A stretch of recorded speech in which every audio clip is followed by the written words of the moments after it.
Alright guys, so in this lesson I'm going to take you through the topic that's called Assessment of Physical Activity and Sedentary Behaviour. It's one of three topics that makes up Area of Study 1 in Unit 3. So the focus for those three topics in the next few weeks of work is monitoring and promotion of physical activity. So what we need to know is some subjective and objective ways that we can measure and assess physical activity and sedentary behaviour. So look at recall surveys, diaries, pedometers, accelerometry, and also some direct observation tools. And I suppose what we're doing is we're looking at how well people meet what's regarded as Australia's physical activity and sedentary behaviour guidelines. And in those guidelines, we're specifically looking at young people, 13 to 17 years, and adults, which are 18 to 16 years.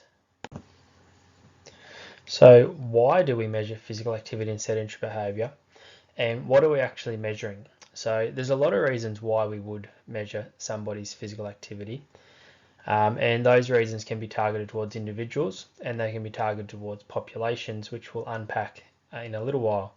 But definitely one of the most important reasons is seeing how somebody's behaviour measures up against what is regarded as a healthy, positive amount of physical activity, as is reflected in the Australian Physical Activity Guidelines. What are we measuring? Well, we're measuring 4 dimensions of physical activity. We want to measure the type of activity somebody's undertaking. So is it leisure type activity, maybe work-related activity, could be organised sport. We're looking at the frequency of the activity. So how many bouts of activity are they achieving in a given time period? And that's typically across a week, or it could be across a day. We also want to look at the intensity of physical activity. Are they performing at a low intensity, a moderate intensity, or a vigorous intensity? And finally, the duration. How long are they actually performing each bout of activity for? And to a degree, how long are they physically active across the course of a week? Before we go too much further, let's stop and have a look at what the Australian Physical Activity Guidelines actually recommend for our target age groups. So our first target age group we need to be aware of is young people, and they're regarded as being of 13 to 7 years of age. So many of you guys that are watching this. And the guidelines suggest that for health benefits, young people aged between 13 and 17 should accumulate at least 60 minutes of moderate to vigorous intensity activity every day of the week. So this would be a good chance for you to reflect on your own activities and see how you measure up. Suggests that young people should be active through a variety of aerobic activities, and you should also make sure you are including some vigorous intensity activity across the course of the week. On at least 3 days of the week, you should engage in some strengthening activities, targeting muscle and bone strength. That's your bare minimum for a healthy lifestyle. If you want to achieve health benefits above and beyond that, well, you should amp up the amount of physical activity to possibly several hours per day. Sedentary behaviour. So sedentary behaviour is defined as not moving, really. Behaviour where you're sitting down, you've got really low levels of energy expenditure. So basically sitting in front of a screen, sitting in front of a television, sitting on your phone, they're all examples of sedentary behaviour. So to reduce health risks, it's recommended that young people minimise the time they spend being sedentary every day. So you should limit the use of electronic media for entertainment to no more than 2 hours a day. So 2 hours per day is the total duration recommended for you to be sitting there in front of a television, computer, phone. So that's incredibly hard when you're at school. So unfortunately for you, the best thing to do is to minimise sedentary behaviour that's not completely necessary, and that probably doesn't rule out homework and study. If you are sedentary for long periods of time, what you should try and do is not be sedentary for too long. And if you know you got to sit down for a couple of hours, well, have a few breaks as often as possible so you can break it up. When it comes to adults, so we're targeting 18 to 64 years of age here, The recommendations do change slightly. So with adults, the recommendation is that any physical activity is definitely better than none. And if you don't do any physical activity, start slowly and gradually build up to hit the recommended amount as per the guidelines. So the guidelines are to be active on most days, preferably all, and that should be every week. As a target, you should be accumulating 150 to 300 minutes of physical activity of a moderate intensity across the week, or 75 to 150 minutes of vigorous intensity activity. So if you're time poor, the suggestion would be that if you can get in some more vigorous intensity exercise, well, then you can decrease the duration. Of course, you could have an equivalent combination of both moderate and vigorous across the course of the week. As was also shown in the guidelines for young people, it's also recommended that muscle strengthening activities are included, and for adults, it's suggested they do it at least 2 days a week. Sedentary behaviour for adults, minimise the time spent sitting for a prolonged time, so much like the young people, breaking up long periods of sitting as often as you can by getting up and going for a walk or something like that.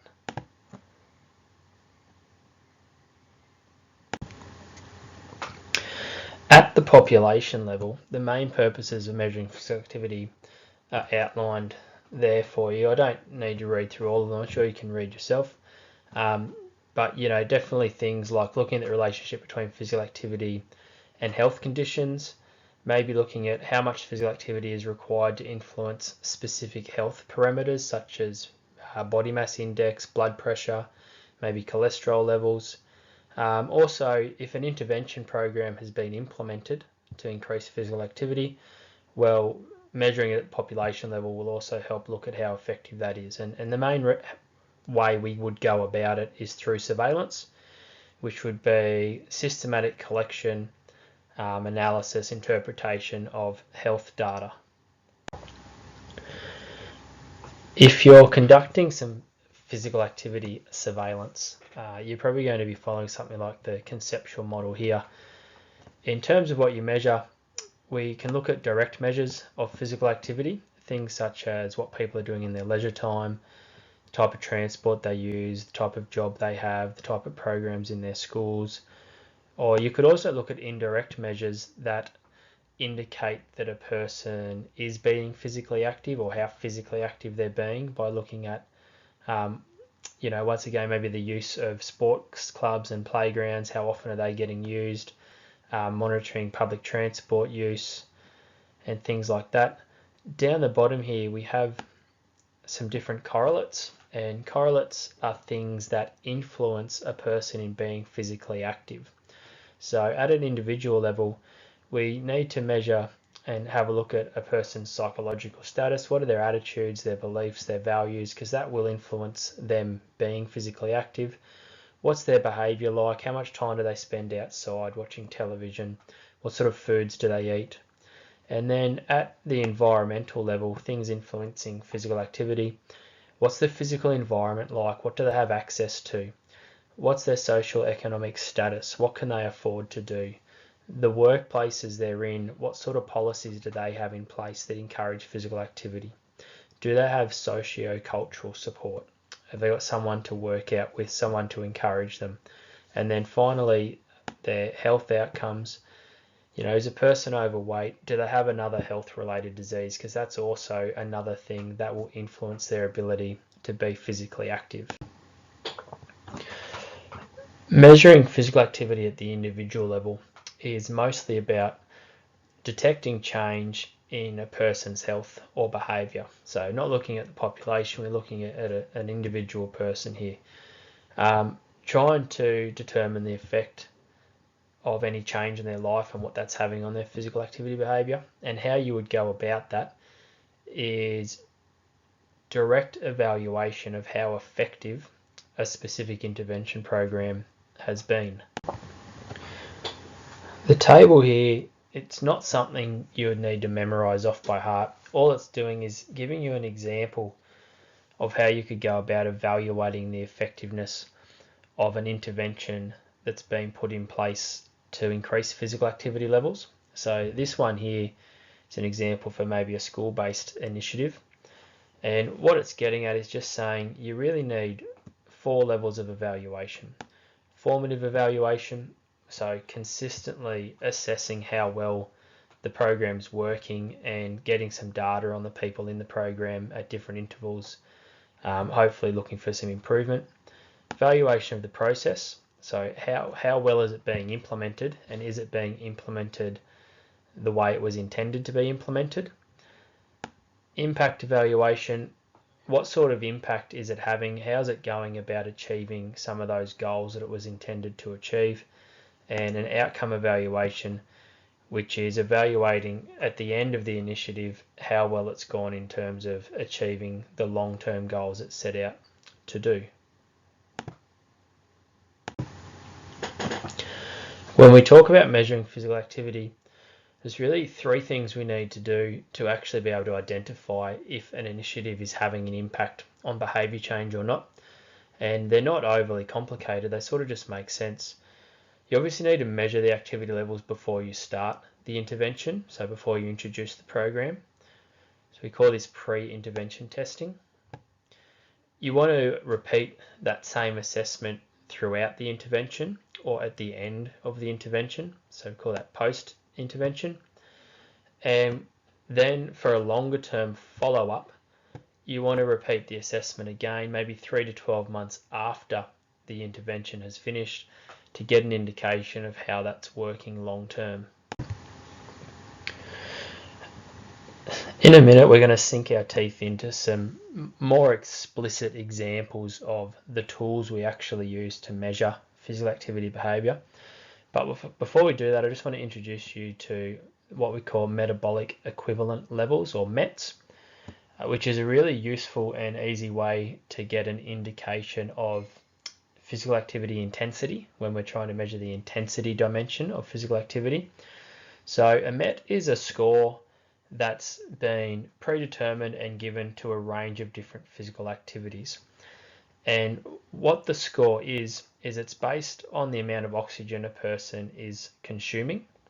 So 1 MET, for example, is the equivalent of 3.5 mils of oxygen per kilogram of body weight per minute.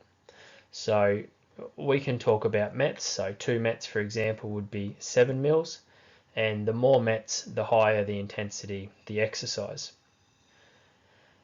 The thing with METs is, and you'll see, you can have a look in your textbook if you're using Nelson, it's on page 11. It's really interesting looking at the different values given to a lot of sports, and it is just an indication, and they are pretty heavily influenced by a person's age and their gender. So it's more of a guide, but we do say that low intensity activity, so activity that's generally 50% or lower in terms of your maximum heart rate, are all your MET values that are less than 3. If you're working at an activity that has a MET value between 3 and 6, we'd call that moderate intensity exercise, and that would relate to a heart rate of about 50 to 70%.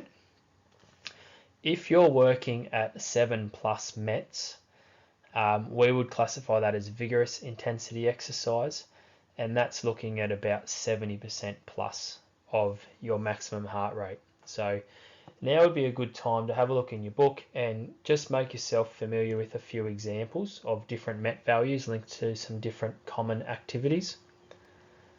And then we might see later how we can incorporate that into a measurement instrument. You've just listened to a fair bit of information about measuring physical activity. Now, if we want to link that more directly back to your SACs and your exams, you know, what exactly do I have to memorize? How much do I need to know? Well, starting here, when we're looking at our measurement instruments, this stuff is the things you see that are typically most heavily examined. So what we're looking at here are our objective and our subjective measurement instruments, and what you need to know is what each instrument, so heart rate, observation, accelerometers, pedometers. What dimensions are they able to measure? What are the advantages and disadvantages of each? And which one do you pick for which situation? And it's the same as our subjective measures, our diaries or our logbooks, completing our questionnaires or our recall surveys. What are the advantages and disadvantages of those? Also, what's the advantage of using an objective measure opposed to a subjective measure? Other than this topic we're about to talk to, in all the information you've just listened to, you definitely need to know your Australian physical activity guidelines, because you will get questions that ask you about how active a person needs to be, what type of intensity the exercise needs to be. A lot of the other stuff we spoke about, though, is more creating a bit of a background and a framework for you to work from. So pay double attention for the rest of it. When it comes to selecting a specific instrument to measure physical activity, well, it comes down to looking at what the context is. How many people are you measuring the activity of? Where's that being conducted? What sort of budget do you have to purchase equipment to carry out your observations? And using that information, you will pick one or preferably a combination of our measurement instruments to conduct your analysis. One thing you want to be familiar with is what we call the accuracy versus practicality trade-off. So the accuracy versus practicality trade-off, and that's shown by this graph here. So those instruments that are at the higher end of precision and being accurate in their measurements, so direct observation, your logs or your diaries, your accelerometers, compared to those instruments that are at the bottom end of accuracy, such as a person recalling their own physical activity behaviour, or maybe using a pedometer, which is something that really just measures walking.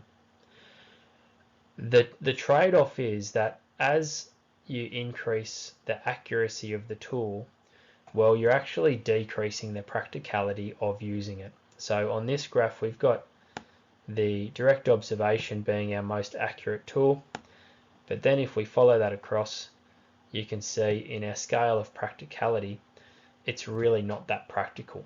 And that if you were in a large setting where you're observing a lot of people, well, you really need to have one person directing each other person. So it's hard to get that amount of people.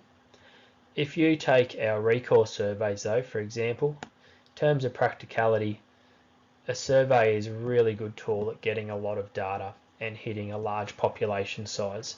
However, if we follow that down, it sits really low in terms of our accuracy and precision, and that's really because it's relying on people recalling their own behaviour. And you can make those comparisons with everything. Pedometers, they're a pretty cheap instrument, so you can get a lot of people using them.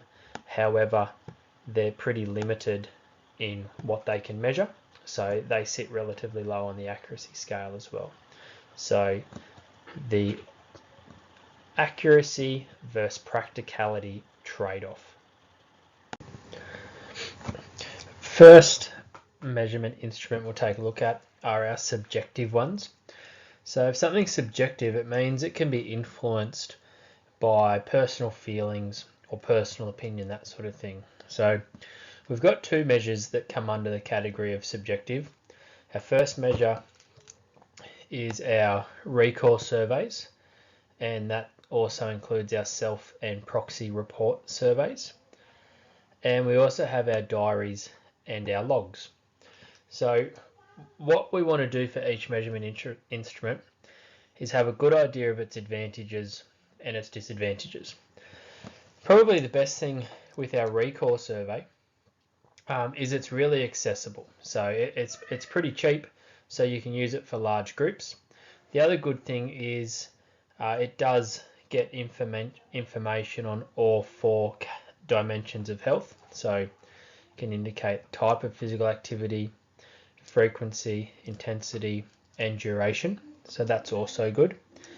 And some examples of the surveys you could look at could be the GPAQ or the IPAQ or the Active Australia survey or the Marker survey, which is often used for young people. The main problem with recall surveys is definitely their accuracy. They're not as reliable as an objective measure, mainly because people can overestimate what activity they've done because of what we call the social desirability bias. And you guys will know yourselves, there's pressure to fit into what society thinks is the norm. And if you're recalling your activity, you might just overestimate your activity a little bit so that you come closer to meeting that desirable limit in society. One way to help limit that a little bit is, if you're doing a recall survey, get somebody to recall their physical activity the previous week, opposed to saying recall your physical activity on a general week or a typical week, because when that happens, people amp up the amount of activity they think they generally do. So you're going to get a more accurate representation if you say the previous week. The other problem with recall surveys can be the limitations of the person that's undertaking the survey. So you could have some cognitive limitations, maybe memory limitations. So it relies on somebody remembering activity they've done. And, we all have different accuracies in how well we can remember things. You'll see here we've got a thing called a proxy report. So a proxy report is a recall survey that somebody else has done on the target person's behalf. So, for example, a parent might do a proxy report to indicate the physical activity of a child, or the carer might do a proxy report on the physical activity of an elderly person, or maybe somebody with a mental impairment.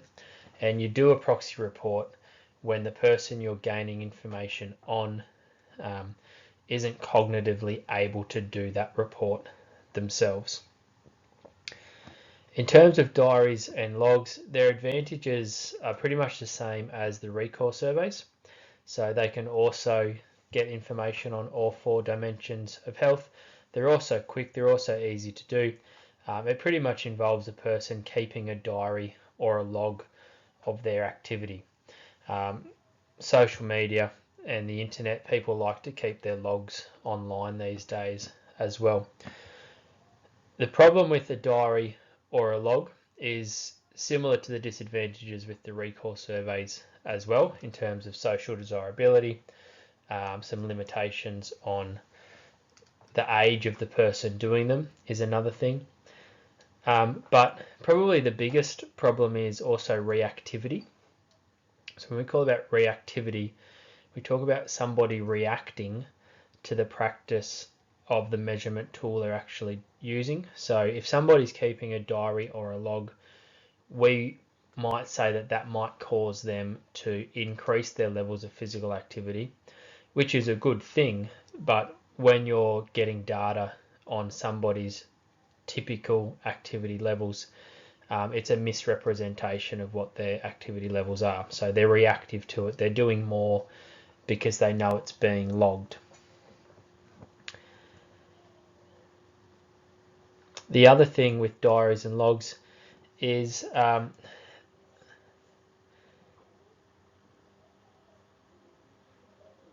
that's about it really. The remaining instruments we're going to look at are all objective measures of physical activity. So things that start eliminating that bias of personal feelings, personal perceptions. First one is a pedometer, which most of you will be pretty familiar with. It's a little thing you generally wear on your hip that records how many steps you take across the course of the day. Most people use it. Probably heard of the 10,000 steps challenge, which was an initiative that encourages people to take 10,000 steps a day towards a healthier lifestyle. So the advantage of pedometers are definitely probably their cost, and also they're not very invasive. They're lightweight. They're really easy to use. Doesn't take people long to work out how to use them. They can influence behaviour levels and encourage people to start exercising more. So there's probably a small degree of reactivity, but not a lot. Definitely not as much as some of our other methods. It measures walking and walking alone, which is a limitation and a disadvantage, but at least walking is probably the most common physical activity, so it's good in that regard. In terms of its disadvantages, as we said, its disadvantage is that it doesn't really address a lot of the physical activity dimensions, gives no data on frequency, doesn't really give any data on intensity, and it doesn't give any data on duration. And the data it does give is it's not real-time data, sort of just data when you look at it, and it's collecting the things up until that point where you've looked at it. It's also not able to give an indication of what we call the magnitude of movement. Pretty much what we mean by that is it's not giving us an indication of intensity. So you might be walking, but are you walking at a low intensity, moderate intensity, vigorous intensity? So it's a little bit limited in that regard. Accelerometers are probably a step up from pedometers. They're also really small and lightweight, and you can wear them on your body quite easily. Not very invasive. As the name suggests, they're measuring your acceleration or your deceleration. So that is a good thing, because unlike the pedometer, we can now get an indication of intensity of the exercise. In terms of the dimensions they address, as I said, they address intensity most definitely. Accelerometers will also give data on the frequency of activity and the duration of activity, but they probably fall short in telling you the type of activity. They're also relatively good at assessing low intensity activity. So if you were trying to get some measurements on sedentary behaviour, an accelerometer would be a good tool to use to do that as well. In terms of their limitations, they are quite expensive. So if you're using them for a lot of people, it would be probably not the best tool to use. And they're also not very sensitive to low impact physical activities. So what we mean by that is low impact activities, maybe cycling, rollerblading as it suggests, or most upper body things. It doesn't pick up accurately how intense those exercises are, so it could be underreporting the intensity of the exercise if it's a low impact physical activity. Our final measurement instrument is direct observation. And if you can think back to the graph we looked at, looking at practicality versus accuracy trade-off, direct observation came in as our most accurate measure. And it does tick all the boxes really. It definitely can assess type of activity, intensity, frequency, duration. It's collecting qualitative data along with quantitative data. And some people get confused why this is an objective measure opposed to a subjective measure, because it is relying on a person observing behaviour. So I can see how you would think there's going to be a degree of that person's own perceptions coming into it. But with direct observation, you're typically using a really scaffolded template, a proforma, an observation proforma. A lot of them are online these days, but you also get paper-based proformas as well. And we'll use a couple in class. SoFit is a good example, or SoPlay is another example. And you'll see that the way they're constructed, it does take that subjectivity out of it. So we definitely do classify it as an objective measure. And as the name suggests, it involves observing people in their settings and recording data on their activity levels.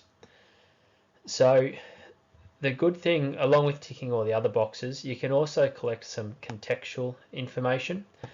So some background information on what the context is like where the physical activity behaviour is taking place. Things like your pedometers, your accelerometers really can't do that.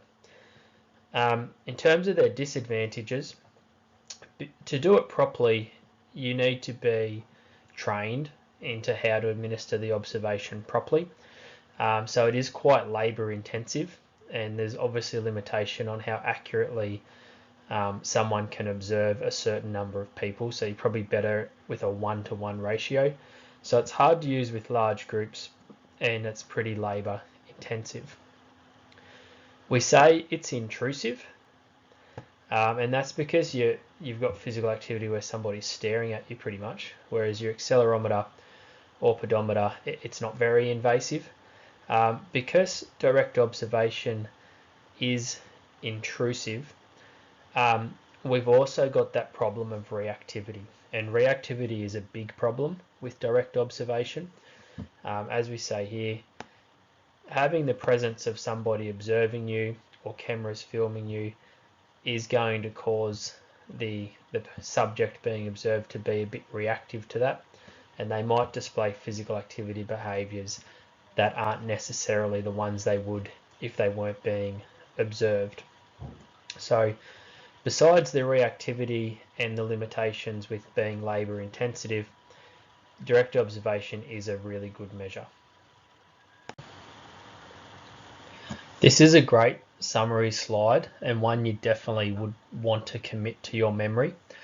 The questions you're going to get on this topic, as I said earlier, you'll get some questions that ask you to show that you have a good understanding of the Australian Physical Activity Guidelines, but then you're also definitely going to get some questions on one or more measurement instruments that we've just spoken about, so the recall survey, the diary, the log, pedometer, accelerometer, or the direct observation. And those questions are going to want you to state whether it's a subjective or objective measure. They're going to want you to know what dimensions of physical activity it can measure: frequency, intensity, duration, type, and they'll definitely want you to know if they're limited by reactivity.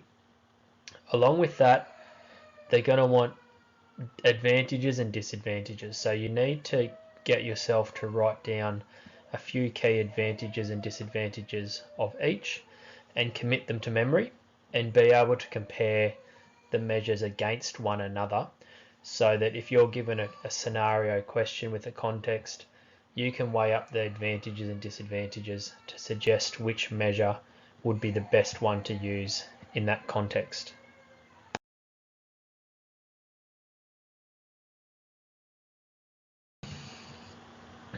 Finally, we get to our sedentary behaviours, which we said before are pretty much just behaviours that involve you sitting in the same place for long periods of time.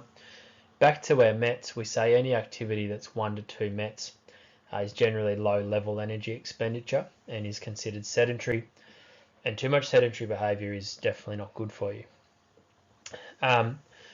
This is an interesting point, this one here.